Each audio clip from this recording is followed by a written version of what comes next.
Assalamualaikum warahmatullahi wabarakatuh.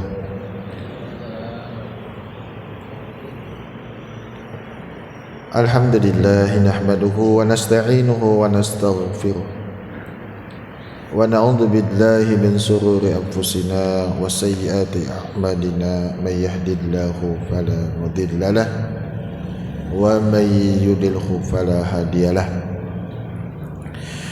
Asyhadu an la ilaha illallah wahdahu la syarika lah wa asyhadu anna Muhammadan abduhu wa rasuluh. Allahumma shalli ala Muhammad wa ala ali Muhammad. Ya ayyuhalladzina amanu taqullaha haqqa tuqatih wa la tamutunna illa wa antum muslimun. Ya ayyuhalladzina amanu taqullaha wa qulu qawlan sadida yuslih lakum a'malakum wa yaghfir lakum dzunubakum wa may yuti'illaha wa rasulahu faqad faza fawzan 'azima. Jamaah salat subuh rahimakumullah. Alhamdulillah, puja dan puji kepada Allah Subhanahu wa taala selalu kita panjatkan, kita bersyukur kepada Allah Subhanahu wa taala dengan ucapan alhamdulillahirabbil alamin. Semoga Allah Subhanahu wa taala pada kesempatan pagi hari ini selalu melimpahkan kita berkah dan rahmat-Nya kepada kita semua, memudahkan kita dalam setiap aktivitas ibadah yang kita lakukan. Salawat dan salam tercurahkan kepada junjungan Nabi besar Muhammad sallallahu alaihi wasallam, kepada keluarga, kepada para sahabat, dan semoga kita menjadi pengikut beliau hingga kematian datang menjemput kita. Seperti biasa jamaah, insyaallah di setiap Rabu subuh kita akan menyampaikan beberapa fatwa yang dikeluarkan oleh Muhammadiyah, fatwa hukum seputar amaliyah yang kita lakukan, baik amaliyah sesama manusia maupun hubungannya hablum minallah, hablum minannas ataupun hablum minallah, hubungannya kepada Allah. Dalam menentukan hukum tentu pasti kita akan melakukan pengumpulan beberapa hadis, kemudian memilih hadis-hadis yang terkuat. Kemudian di antara itu ada juga di antara kita yang mungkin berseberangan ya, atau mungkin tidak sependapat tentang beberapa hukum yang dikeluarkan. Dan itu sudah menjadi lumrah bagi kita dalam kehidupan ini, sehingga perlu dengan satu syarat untuk saling menghormati dan menghargai. Kalau sudah menghormati dan menghargai itu ada dalam diri kita, insya Allah aman. Tidak akan saling ribut, ya, tidak akan saling caci, bahkan tidak akan saling maki. Insya Allah pada kesempatan subuh kali ini mudahan waktu cukup untuk membacakan beberapa hukum seputar nyanyian dan seputar musik yang dipatwakan oleh Majelis Tarjih dan Tajdid Pimpinan Pusat Muhammadiyah. Dan mungkin saja fatwa ini mungkin berseberangan dengan bapak-bapak ataupun ibu-ibu jamaah sekalian tentang hasil fatwa yang dikeluarkan oleh Majelis Tarjih dan Tajdid. Pertanyaan di tahun 1996 mengenai hukum nyanyian. Pertanyaan dari Wahriyadi di Jalan Tomat Juleng nomor 3 Sengkang, Kabupaten Wajo, Sulawesi Selatan. Pertanyaannya, saya ingin menanyakan masalah nyanyian karena acara televisi sekarang semarak dengan bermacam nyanyian. Pertanyaannya yang pertama, Apa hukum menyanyi baik oleh perempuan maupun laki-laki? Yang kedua, apa hukumnya mendengarkan nyanyian perempuan dan menikmati suaranya? Yang ketiga, jika nyanyian itu dilarang untuk dinyanyikan atau dilakukan, bagaimana cara menghindarinya? Yang keempat, lagu apa yang dibolehkan atau dinyanyikan atau didengarkan? Nah, jawaban dari Majelis Tarjih, Islam itu adalah agama yang bersikap positif terhadap dunia. Islam bukanlah sebuah agama eskepisme yang menolak segala yang berbau duniawi demi mementingkan kehidupan akhirat semata. Menurut teologi Islam, dunia ini adalah anugerah Tuhan kepada manusia seperti sebagaimana firman-Nya, A'udzubillahi minasyaitonirrajim, huwallazi khalaqalakum ma fil ardi jami'a. Dialah Allah yang menciptakan segala yang ada di bumi untuk kamu sekalian. Quran surah Al-Baqarah ayat 29. Sebagai anugerah ilahi, dunia ini adalah pandangan Islam adalah baik. Ia bukan suatu yang buruk yang terbuang dari rahmat ilahi dan karena harus dijauhi. Oleh karena itu, dalam menghadapi dunia, para ahli fikih merumuskan pedoman bersikap dalam bentuk kaidah fikih yang berbunyi, al-aslu fil asya al-ibahah hatta yakuma dalilun ala tahrim. Pada asasnya, segala sesuatu itu adalah mubah, diperbolehkan, sampai terdapat dalil yang melarangnya. Nyanyian dalam agama Islam termasuk kategori urusan dunia. Kami ulangi, nyanyian dalam agama Islam termasuk kategori urusan dunia dan terhadapnya berlaku kaidah fikih di atas. Dengan kata lain, nyanyian itu pada asasnya diperbolehkan, bahkan diperlukan sebagai ekspresi dari rasa kehidupan, rasa keindahan yang dimiliki oleh manusia. Pemenuhan terhadap rasa keindahan itu merupakan kebutuhan yang tidak boleh diingkari. Jika kita hendak mengakui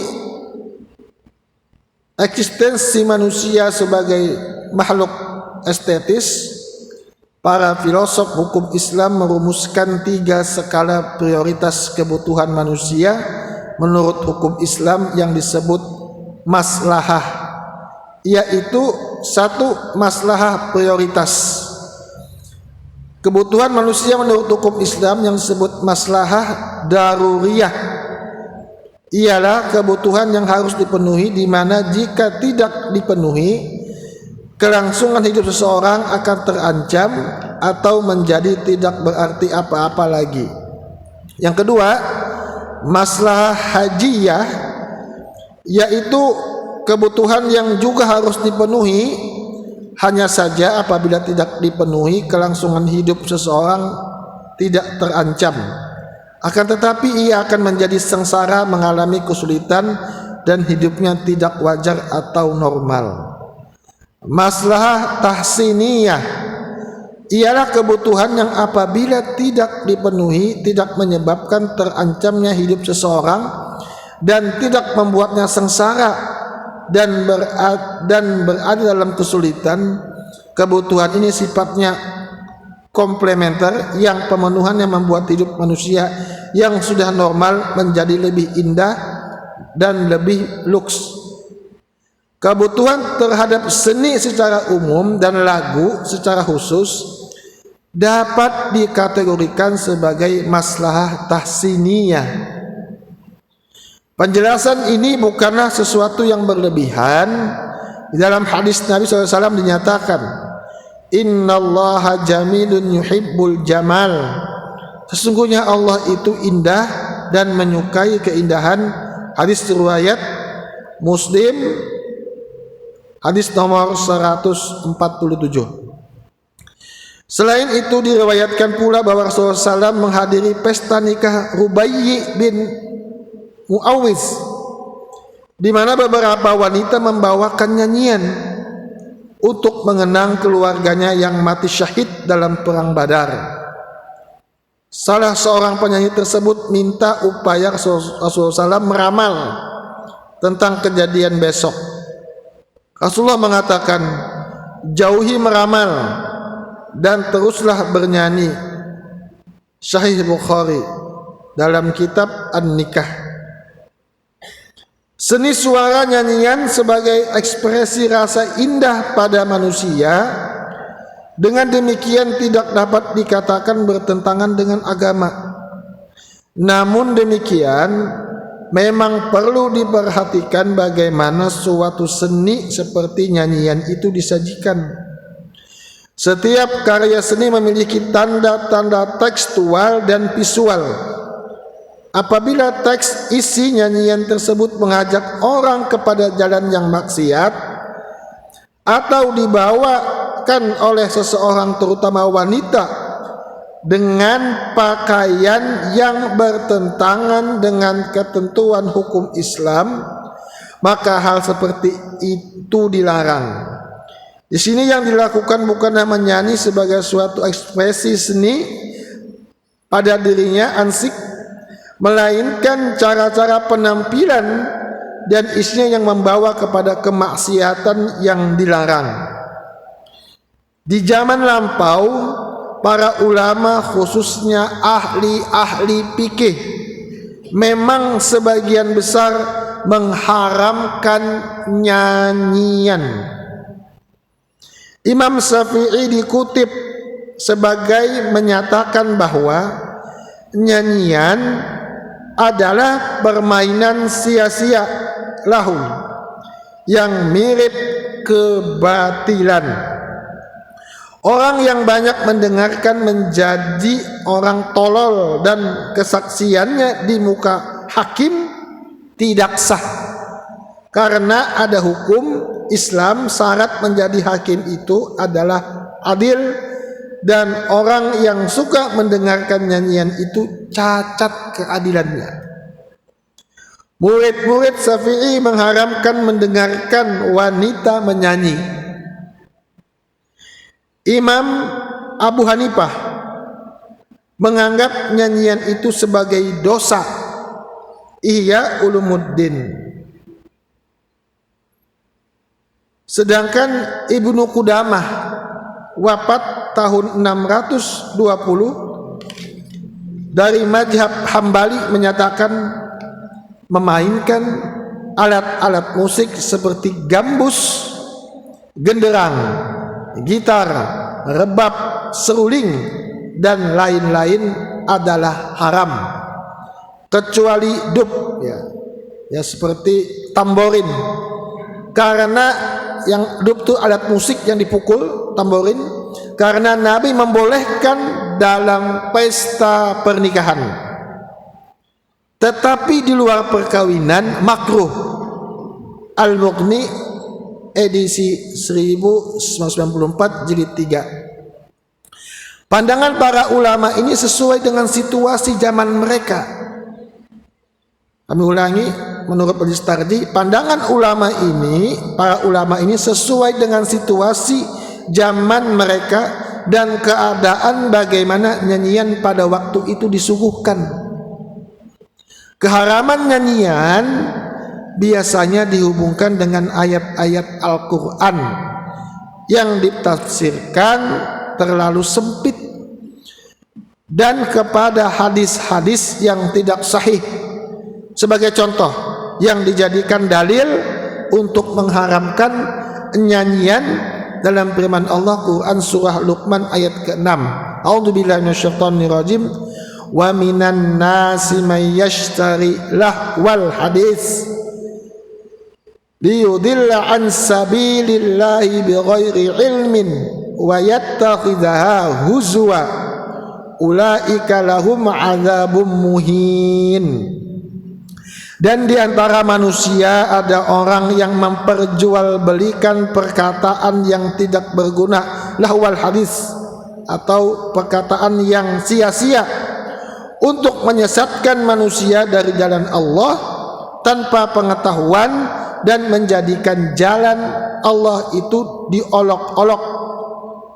Mereka itu akan memperoleh azab yang menghinakan. Quran surah Luqman ayat 6.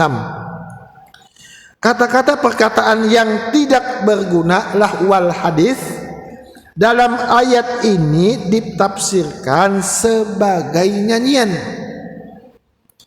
Penafsiran ini tidaklah sepenuhnya tepat. Ini menurut majelis tarjih.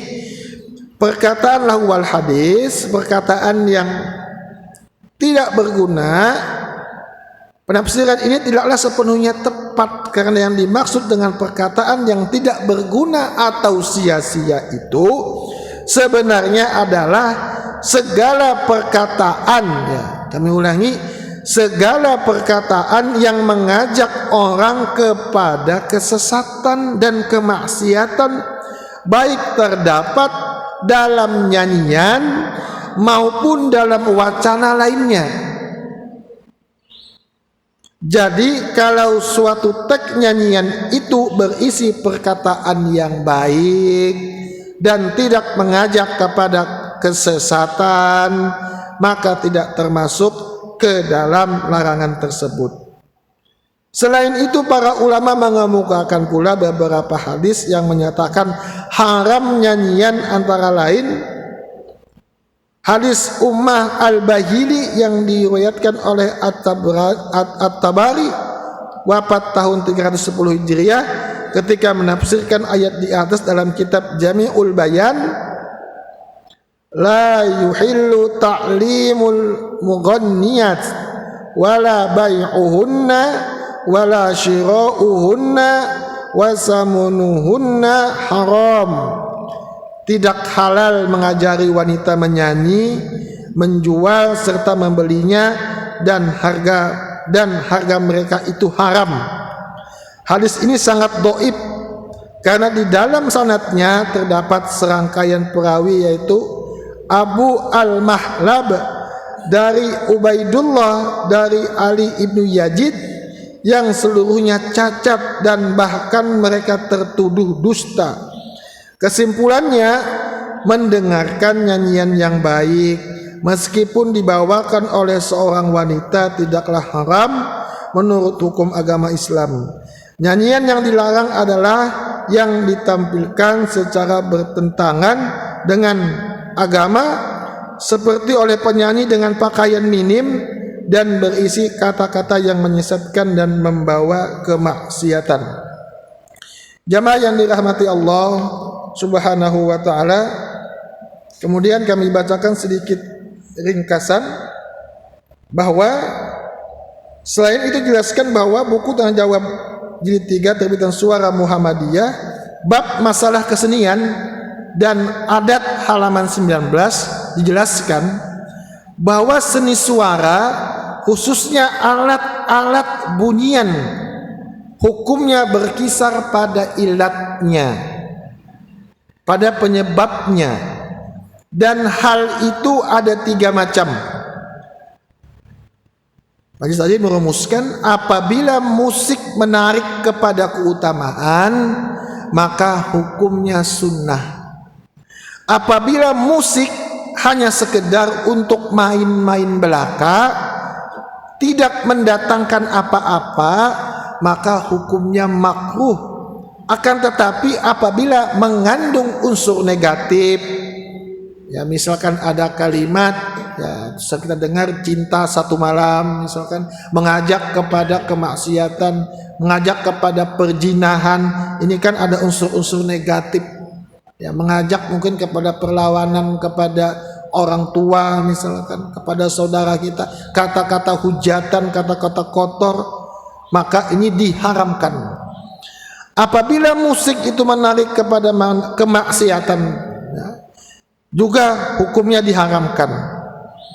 Dari uraian di atas, maka dapat disimpulkan bahwa pada dasarnya musik itu diperbolehkan secara kondisional, yang berarti juga diharamkan secara kondisional. Wallahu a'lam bishawab. Inilah jawaban daripada majelis tarjih seputar nyanyian dan musik, sehingga kita seandainya terjadi perbedaan, mohon untuk kita untuk saling berlapang dada, untuk tidak saling menghujat, untuk tidak saling mencaci. Kalau memang itu terjadi perdebatan, tidak masalah, asalkan dalam koridor yang baik. Jangan sampai juga kita mengatakan bahwa misalkan ketika kita upacara di pagi hari, misalkan ketika kita menyanyikan lagu Indonesia Raya, nah ini juga mungkin diantara kita ada yang tidak mau menyanyikannya. Ya, ini juga jadi persoalan karena kita juga di Indonesia ini, kalau kita acara 17 Agustus kita menyanyikan lagu Indonesia Raya juga diiringi dengan lagu, dan akan tetapi Muhammadiyah memahami baik itu lagu kebangsaan, lagu March Muhammadiyah itu diperbolehkan ketika lagu-lagu tersebut tidak mengandung unsur-unsur yang membawa kesyirikan atau hal-hal yang membawa negatif dalam syair-syair yang dilantunkannya. Semoga apa-apa yang kami sampaikan ini membawa kebaikan khususnya kepada diri kami sendiri dan kepada para jamaah sekalian. Subhanakallahumma wa bihamdika asyhadu an la ilaha illa anta astaghfiruka wa atubu ilaik. Assalamualaikum warahmatullahi wabarakatuh.